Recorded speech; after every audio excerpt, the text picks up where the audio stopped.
Hey, it's Isaac here today, and we're talking about iodine supplementation and a bit of the controversy that goes around it, and how to properly take iodine to see the most and maximum benefits for yourself. With iodine, there's a bit of confusion around it with the negative effects. People will come and take iodine and they break out in acne. Real quick, the reason for this is bromine detoxing or flushing. It's something that's over time been introduced as a large staple of our diet. The amounts of iodines we could take anywhere from like 3 milligram, 100 milligram even for certain medical practices. It used to actually be considered a miracle nutrient, iodine was, for treating lots of infections and I think even malaria at one point. It was even used for cancer treatment for a long time. But this all ended when elementophobia came around, consodium, sodium, and all that. But there's some books about that, and I'll have those in the description below. Read those. And then you also had the people who synthesized T4 and T3 who wanted to push their stuff for fixing hypothyroidism and all that versus iodine supplementation, which is super cheap and patented because it's an element. I'm sorry. Now, with these higher doses of iodine in the past, we could take all these higher doses of iodine and our body could tolerate it. They could deal with it and it was actually good for it. But as we've increased bromine as a staple of our diet, it displaces iodine, so we get iodine deficiencies, which create a need for more medicines. Iodine is active in every single cell in your body. Every single cell in your body needs iodine at some level. And so, over time, as we've increased bromide in our diets, and our breads, and our water, especially with fluoride in the water, which also competes for absorption with iodine, which is also another piece of the puzzle here. All these things create to where people are more sluggish, more lazy, lacking more motivation, so it's normal to feel these things. Whereas in the present, we take these what would be normal doses of iodine, create all these ill effects. Yeah, they makes us feel really good for a second. We could break out in acne, we feel kind of sluggish and weird. And a bit of that goes to heavy metals as well, because iodine can also push out that. It's been shown to push out mercury and lead, so that's pretty good. So if you're looking to detox, iodine is a really good thing. But yes, as our diets have changed, we can no longer really take high doses, or what would be normal doses of iodine, without ill effects. The ill effects being, like I said, the detoxing of the bromine, which brings about a lot of acne and some sluggish feeling because of all the heavy metals and the bromine and fluoride filling up your bloodstream. To negate these effects, it's rather simple. Before you start iodine supplementation, I suggest cutting out tap water if it has fluoride in it and taking spring water and cutting out bread and stuff like that. But I cut out bromine and fluoride about a week before, and you probably start to feel better to begin with from that. I also do salt loading, which salt loading itself can help with adrenal fatigue and everything. And as less bromine and fluoride have room to absorb, they're going to be in the bloodstream more. Which the half-life of bromine naturally is about 12 to 14 days, which is pretty long. So yeah.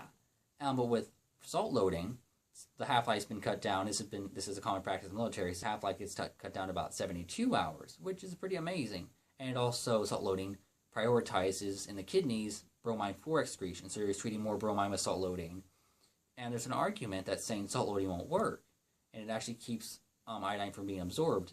And it's that the sodium will actually compete for absorption with the iodine, which I think is true in the fact that the type of salt they're talking about, the highly processed and refined and bleached salt, which actually is not recognized by the body. You take that granular flowing table salt, your body doesn't recognize it because it has all these anti-caking agents on it. It doesn't have the minerals that are there to help it recognize, hey, this is sodium, let's use this stuff. Like all the people who have health issues with sodium, they can't have very much, so they have to like limit it to a extreme amount because the sodium they're getting isn't real sodium. It's not real salt, and it messes things up. Just like bromine, like table salt, the flowing salt, I think does a lot of the same things as like bromine does. I mean, it's different effects, but it's in the same category of what it's doing wrong. Bromine shouldn't be in the body, and neither should this highly processed flowing salt. Your body doesn't deal with it. Like, those two are both going to keep iodine from being absorbed, whereas a natural salt, the body actually knows what it is, it can use it, it's actually going to help even probably utilize iodine better. Flowing salt actually screws up your vascular system, whereas real salt like Himalayan pink salt, which is what I suggest salt loading with, actually helps to increase vascular systems. So that's kind of amazing. And salt loading is also one of the things you can take for adrenal fatigue. A lot of people do that. Take that like in some creatine. That's going to be really good for you. Like for a while, I was getting really upset and depressed, and I was getting extremely stressed. And I started taking biocreatine. And all of a sudden I started feeling better. I'm like, what's happening? And I realized, after I heard a podcast, I was like, oh my god, I'm taking about 800 milligrams of Himalayan pink salt, and I feel amazing. I feel more like me again. And I'm like, oh, adrenal fatigue. Real salt. Wow. Go figure, right? So cut out that crappy flowing salt. Get real salt into your diet. If you don't like Himalayan pink salt, go ahead, do like real sea salt, the stuff that doesn't have the anti-caking agents in it. You'll actually see it clump and stuff. So get real salt, the kind that actually has the real sea minerals. Just get salt. So I hope this video helps a lot of people and might convince people to try iodine. It's definitely one of those things that can be quite a life changer. Iodine is a relatively small, simple element, but also the form, so it's technically a molecule, potassium iodine. Do a Google, I'll have some links in the description below of people who were actually taking iodine. They used to have very low iodine levels, or T4, T3 and all that, and it's definitely changed their life. And for me, it's one of those things that it's on the top of my list for the nootropics that I recommend. You know, it's one of those things that can be fundamentally changing for you, especially if you have like hypothyroidism. It can do wonders in the fact that it helps you feel more you, it gives you more energy, it helps every cell in your body function and perform better, and it keeps your system from being so fatigued or strained trying to fight for what little iodine it can get. Biggest notes here, and this is extremely important, is that you take L-Selenium with your iodine. It's one of the co-nutrients. You can get serious issues concerning your thyroid if you don't, potentially, so do take that. It's easy to get in like a vitamin pill.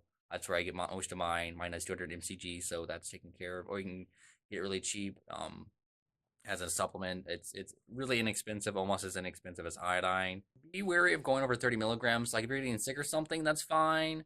Or if you just or cold intolerance, that's also one of the things you can do that for. Going over 30 milligrams constantly or anything really high can result in irreversible blindness. In the description below, there's more on that. But seriously, I can't stress enough. Don't overdo that. It's all Goldilocks here. Like most people, between like 1 and 10 milligrams, it's fine, and going higher really doesn't increase anything. Some people though, it's like 20 milligrams is their spot, but typically if you do find that, I would try lowering it with time. Also, the form of iodine I suggest taking is Lugol's, just because it's in liquid form. It comes with a dropper, and you can control the dosing better. This form of iodine comes with elemental and potassium iodine. Potassium iodine's not the one you have to worry about here. It's the elemental. The elemental, the first thing it comes in contact with, it's going to rip the ion off of, which is why it's really good as an antiseptic. So what you need to do here is take like a little bit of vitamin C. A lot of people just put it in orange juice.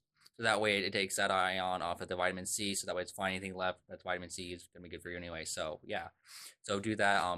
Maybe put 2 or 3 drops in a glass of water, a little bit of vitamin C powder, orange juice, and you're fine. I hope you guys like this video. If you would, go ahead and share this, like it, subscribe, and Isaac out. Stay frosty.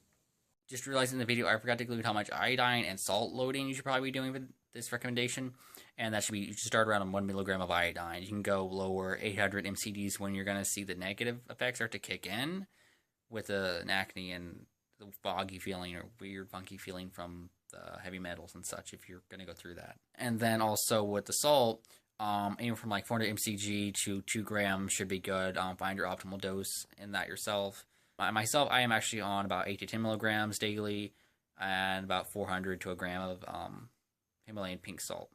And also with the salt, I would suggest either capsulating it or buying it pre-capsulated, like biocreatine or something, because you're not going to want to probably put that in water and dissolve and drink that every day. It's going to be kind of harsh, so probably don't do that. And you can also include that into your food as well if you're into that and you want to not have to take more capsules. So yeah, and that's